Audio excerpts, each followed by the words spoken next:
Dear all, if you are new to our channel, please subscribe and don't forget to click at the bell icon so that you can get the latest update from our channel. Thank you. Hello students, कैसे हैं आप लोग? आज हम O level के module 2 यानी कि internet programming and web designing, जो कि बहुत अच्छा सिलेबस डिज़ाइन किया गया है टोएक द्वारा, जिसका नाम अब नीलिट हो गया है। इस चैप्टर का मेन पर्पस ये होता है कि हम बच्चों को इंटरनेट टेक्नोलॉजी से अवेयरनेस दे सकें। उन्हें ये मालूम होना चाहिए इंटरनेट में क्या क्या होता है, कैसे क्या होता है, क्या कंपोनेंट्स होते हैं, कैसे वर्क करता है।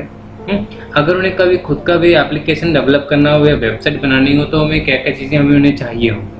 तो all the essential information that is required to maintain the web applications on internet that is available in this module. So let's start from chapter 1, that is introduction to internet. In this thing we will see what is internet. तो दोस्तों internet कुछ चीज नहीं होती, ये कोई जगह नहीं होती, ना कोई कार्यालय होता है। इंटरनेट एक माध्यम होता है जिसके जरिए तमाम इंफॉर्मेशन आप तक पहुंचती है। जैसा कि आप फिगर में देख रहे हो, इंटरनेट इज अ मीडियम, एक वेव रास्ता है जिसके जरिए वो तमाम चीज़ें, Twitter, Facebook, Java, many things, shopping cart, e forum, e commerce website, many things are coming in your PC using internet web. तो इंटरनेट का रास्ता होता है जिसके जरिए आप तक तमाम चीज़ पहुंचती हैं। जैसे कि टेलीविज़न प्रोग्राम आता कैसे है? आपके पास केबल टीवी से आता है। तो जो केबल टीवी है वो एक इंटरनेट है, जो प्रोग्राम है वो वेबसाइट है जो आपके टीवी तक पहुंच रही है। तो यहाँ पे जो वेबसाइट है is a collection of many web pages. So internet और वेबसाइट दोनों अलग ही चीजें हैं। वेबसाइट के अंदर आपको तमाम तरह की इंफॉर्मेशन मिलती है और इंटरनेट एक रास्ता जिसके जरिए आप तक वो इंफॉर्मेशन पहुंचती है। तो let's we talk about growth and ownership on internet. Internet का कोई मालिक एक नहीं है, ये एक तरह का पब्लिक फोरम है, पब्लिक पार्क है जो सभी के द्वारा मेंटेन किया जा रहा है। सभी लोग अपने अपने इंफॉर्मेशन को मैनेज करते हैं। So what are the characteristics of the internet? That is it is dynamic. ये डायनेमिक है, रेगुलर चेंज हो रहा है, ये फिक्स नहीं है। Information are being changing. आज आप वेबसाइट खोलेंगे तो आपको इन्फॉर्मेशन अलग मिलेगी, हो सकता है कल आपको इन्फॉर्मेशन कुछ अलग मिले, क्योंकि जो इन्फॉर्मेशन है जो अपलोड की जा रही है that is maintain by specific people और group of people. Next thing is centralised. एक जगह इन्फॉर्मेशन स्टोर कर देने के बाद हम इसको कई जगह से एक्सेस कर सकते हैं। We have many resource to access the same information, that is centralised. Anonymous means होता है कि कोई भी इंफॉर्मेशन कहीं से भी एक्सेस कर सकता है। कुछ इंफॉर्मेशन सिक्योर होती है जिसको कि लॉगिन के थ्रू रिक्वायर्ड होता है कि आप ऑथेंटिकेट होंगे तभी आप उसको एक्सेस कर सकते हो। अदरवाइज मैनी इंफॉर्मेशन एनोनिमस, कोई भी उस इंफॉर्मेशन को एक्सेस कर सकता है। तमाम वेबसाइट्स हैं जो कि पब्लिकली ओपन है, आप उनको जाते हो, ओपन कर लेते हो, इन्फॉर्मेशन रीड कर लेते हो। कुछ एक इन्फॉर्मेशन जो कॉन्फिडेंशियल इन्फॉर्मेशन होती है या फिर स्ट्रिक्टली होती है तो उसके लिए हमें ऑथेंटिकेशन रिक्वायर्ड होता है। हैविंग अ लार्ज स्टोरेज, इसमें इतना ज़्यादा कैपेसिटी है स्टोर करने की, means thousands of terabytes and petabytes and information are stored there. बहुत सारा डेटा स्टोर है। आप गूगल से जब भी कोई इन्फॉर्मेशन मांगते हो just you have in your screen. So next is safe and secure. यहाँ पे इंफॉर्मेशन जो पब्लिक है दैट इज पब्लिक, जो ऑथराइज्ड है जिसके लिए वो सिर्फ ऑथराइज्ड पीपल्स को ही मिलती है, सबको एक्सेस नहीं मिलता। तो many more secure features are there, that is characteristics of internet. Next we are talking about the features of internet. जब हमारे पास इंटरनेट है तो हम क्या क्या कर सकते हैं? We can connect to people, हम लोगों से जुड़ सकते हैं, वो कहीं भी रहता हो, इधर इन इंडिया और in foreign. We can connect to people from anywhere to anywhere. Next, email. We can communicate with people by sending our documents, our information. Okay, तो हमारे पास पत्राचार करने के लिए बहुत अच्छा तरीका है ईमेल। हमारी फाइल सेकंड्स के अंदर पहुंच जाती है। मैंने यहाँ पे सेंड क्लिक किया, वहाँ पर इन्फॉर्मेशन पहुंच गई। Next is e commerce. अगर हमें कोई इन्फॉर्मेशन मंगानी है तो हम वेबसाइट में जाते हैं। अगर हमें कोई प्रोडक्ट परचेज करना है या सेल करना है तो भी उसके लिए एप्लीकेशन अवेलेबल है। आप उन या करके आप ई कॉमर्स का यूज़ कर सकते हो, चीज़ों को सेल एंड परचेज भी कर सकते हैं। इंटरटेनमेंट, अगर आपको मूवीज़ देखनी है, सॉन्ग सुनने हैं, गेम्स खेलना है, तो भी उसके लिए इन्फॉर्मेशन अवेलेबल है। Many websites are there that showing videos, movies and so on. Broadcast information, it means we centralised our information. अगर हमने एक इन्फॉर्मेशन रिलीज की है, वो एक साथ एक क्लिक करते ही बहुत जगह पे पहुंच सकती है। We have many blogs and forums where we put the information details. Many visitors are coming there to access the information. We can make a phone call to people who live anywhere. So next we are talking about anatomy of internet. It means अगर हम internet की बात करते हैं तो ये वो इन चीज़ें हैं जिनसे हमारा मिलकर इंटरनेट बनता है। इंटरनेट की बात चलेगी तो इनकी बात ज़रूर आवेगी। Next is internet services. कुछ कंपनीज हैं जो कि हमें इंटरनेट सर्विस प्रोवाइड करती हैं।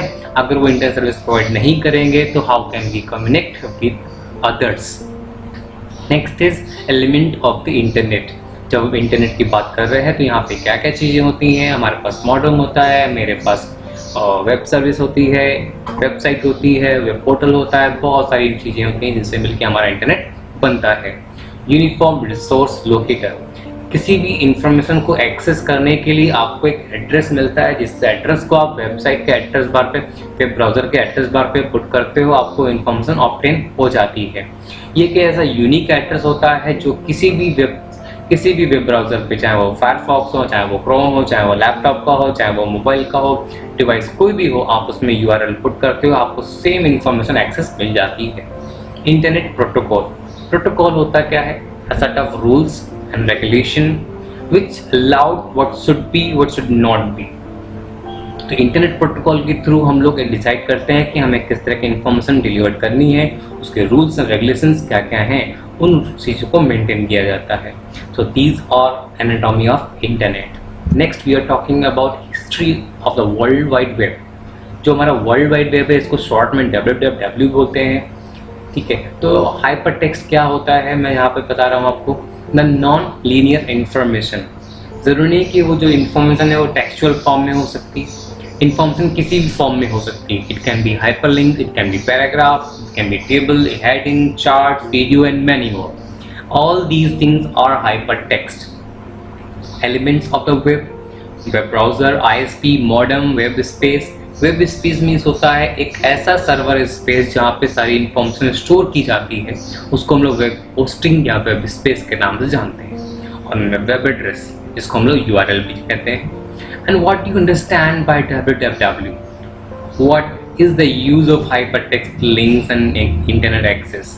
एक तरह का सर्वर होता है हमारा जो डोमेन, जिसको हम लोग डोमेन बोलते हैं, जो कि हमें रिस्पॉन्स सेंड करता है जब हम यहाँ से रिक्वेस्ट सेंड करते हैं किसी क्लाइंट कंप्यूटर से।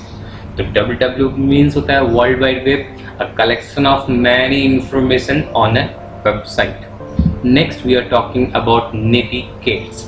It is actually combination of net etiquettes. It means when we are working on internet, हमें कुछ चीज़ों को ध्यान रखना होगा, हमें कुछ रूल्स फॉलो करने होते हैं। जैसे कि हम लोग दो व्यक्ति बात करते हैं तो कुछ एक मैनर्स का ख्याल रखते हैं, वैसे ही जब हम इंटरनेट में कम्युनिकेट कर रहे होंगे तो कुछ रूल्स होंगे जिन्हें हमें फॉलो करना है। जैसे कि डोंट स्पैम, आप ऐसी कोई भी इंफॉर्मेशन को बार बार सर्कुलेट ना करें जो कि सेम मैसेज को डिलीवर करती है। Avoid post same advertisement product and services many times. तो आप उसको सेव करें जिससे कि इंफॉर्मेशन बार बार डिलीवर्ड ना हो। Okay, so next we are talking about avoid post copyright content. So आप ऐसे इंफॉर्मेशन को पोस्ट ना करें जो कि कॉपीराइटेड कंटेंट हो, यानी कि अगर किसी ने उस चीज़ को कॉपीराइट लॉ के तहत रजिस्टर कर रखा है और आपने उस इंफॉर्मेशन को अपने नाम से पब्लिश कर दिया तो ही और she can claim upon you about the copyright law. Okay, next we are talking about don't share the personal information. आपकी जो भी पर्सनल इंफॉर्मेशन है, like your date of birth, your home address, your phone number, don't share it anywhere. Somewhere you can share. If the thing is secure, then you can share your information over there. Now, write clearly and sensitive. It means अगर आप कोई message लिख रहे हो तो उसमें जो message है वो बहुत क्लियर हो, फॉर्मल हो, सारे रूल्स को ध्यान में रख के काम कीजिएगा। Stay on topic specially when you are new. जब भी आप किसी ब्लॉग या फोरम को ज्वाइन करते हो तो ज़्यादा बोलने से बचें। आपको जितना पता हो सिर्फ उतना ही बोले, टॉपिक से ना हटें, टॉपिक में रहकर ही बोलें। तो these are the hints for the netiquettes. Next we are talking about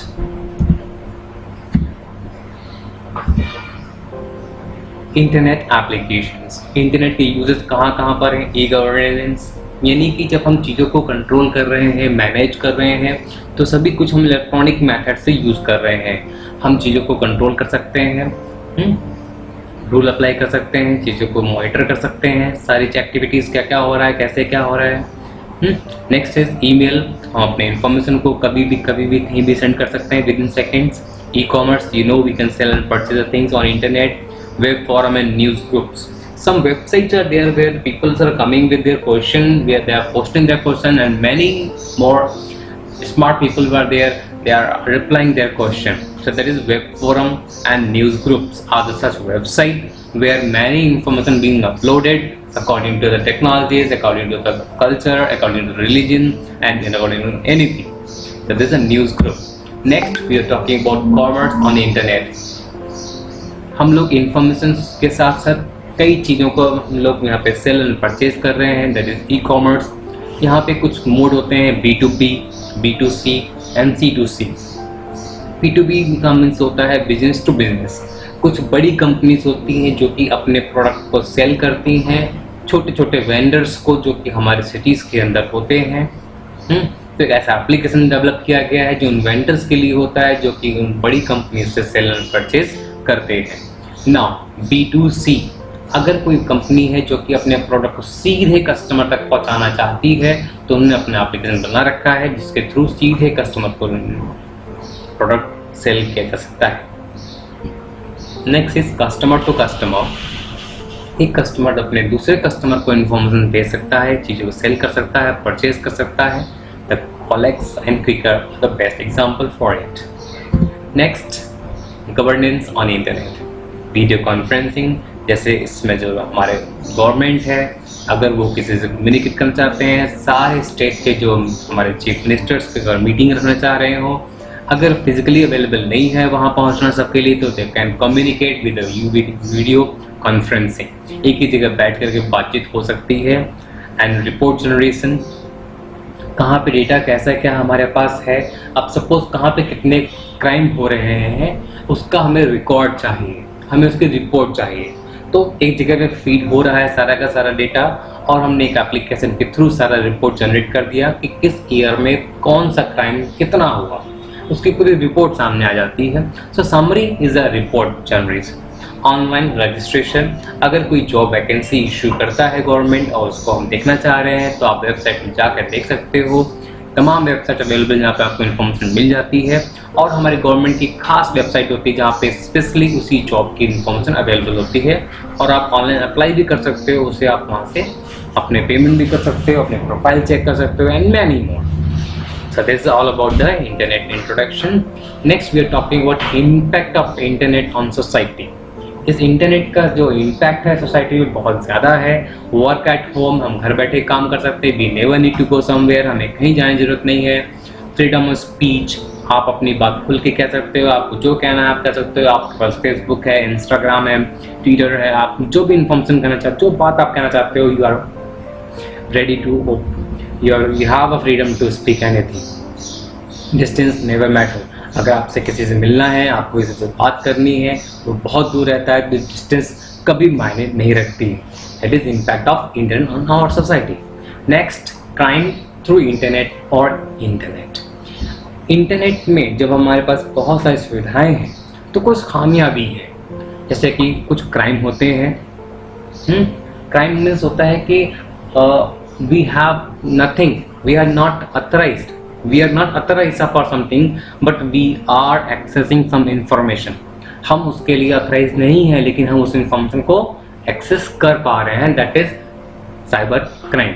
अगर आपके फेसबुक प्रोफाइल पे किसी ने अपनी फोटो को पोस्ट कर दिया तो क्या इसके लिए वो अथराइज है? अगर वो ऑथराइज नहीं है, आपने सेटिंग करके रखी है, फिर भी उसने वो पोस्ट कर दिया, it means it's a kind of cyber crime. अगर आप किसी को पेमेंट करते हो तो आप बैंक के साइट में जाते हो, यूजर नेम, पासवर्ड, ओटीपी डालते हो और पेमेंट्स को पास थ्रू कर देते हो। लेकिन अगर आपके अकाउंट से पेमेंट कोई दूसरा कर देता है और वो अपने बिहाफ में पेमेंट करता है आपके अकाउंट से, there is a kind of cyber crime. तमाम तरह के हमारे साइबर क्राइम्स होते हैं जिसे हम लोग यहाँ पे रिजॉल्व करते हैं। Prevention from the cyber crime. अगर आपको इन चीज़ों से बचना है तो सबसे इम्पोर्टेंट बात होती है बी अवेयर। आपको चीज़ों के बारे में अवेयरनेस रखनी होगी कि कहाँ पे क्या क्या चीज़ें पास की जाती हैं। कुछ चीज़ें जैसा कि मैंने कहा, पर्सनल इंफॉर्मेशन कभी भी शेयर मत कीजिए। डेट ऑफ बर्थ, अपने स्पॉस का नेम, हाँ, आपके मोबाइल नंबर, घर का एड्रेस, ये सब चीज़ें आपकी कॉन्फिडेंशियल इंफॉर्मेशन होती है, कभी भी इनको शेयर मत कीजिए। ओटीपी जो आपको आता है, कभी कोई बैंक वेबसाइट आपके ओटीपी को नहीं मांगते, ठीक है। तो तमाम इंफॉर्मेशन ऐसी होती है जो कि आपको अपने आप में रोकती है।